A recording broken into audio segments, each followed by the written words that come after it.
Okay, here we go. I am drinking the Coastal Kveik, which is going to be our new release IPA coming out very soon. You kind of get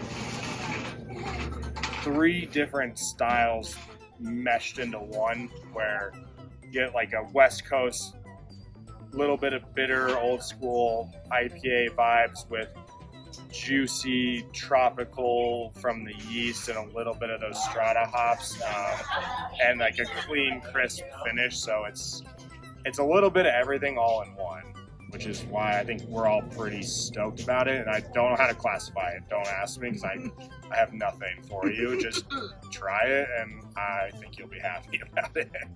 We brought in a Kveik strain just to have some fun and play around with, because I've had very little experience with it in the past.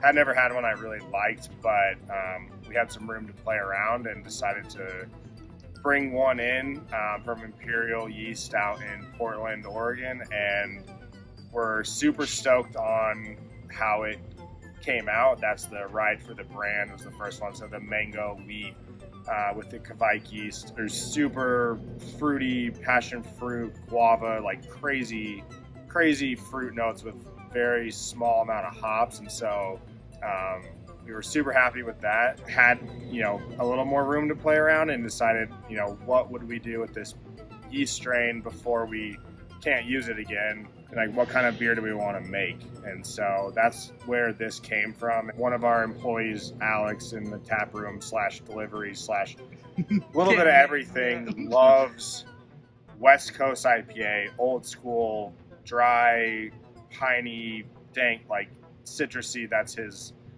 jam, and we haven't really done anything like that yet. So that's where we started with the base. All right, we'll go West Coast base, and we'll throw this Kveik yeast at it, ferment it at 95 degrees, and just kind of see what happens. We started, like, the malt base is super simple, kind of my idea of West Coast IPA, kind of old school malt base. It's 2-row, Munich, and biscuit. That's it. Shout out Benny at Deschutes. He'll know what the biscuit means to him. So we started there, super simple, wanted to keep it, as clear as possible, dry, like easy drinking, a little bit of color. And then we started in the kettle with, we did a little bit of Citra and Mosaic. That's where I wanted to go initially with it, was because it's just a classic combo.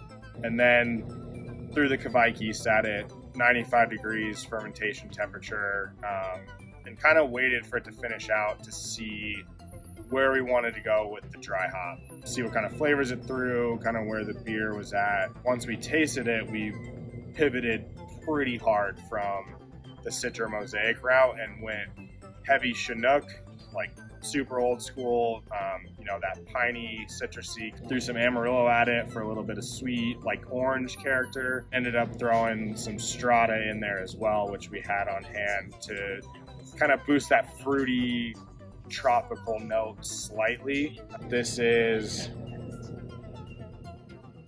the best of both worlds, East Coast, West Coast IPA.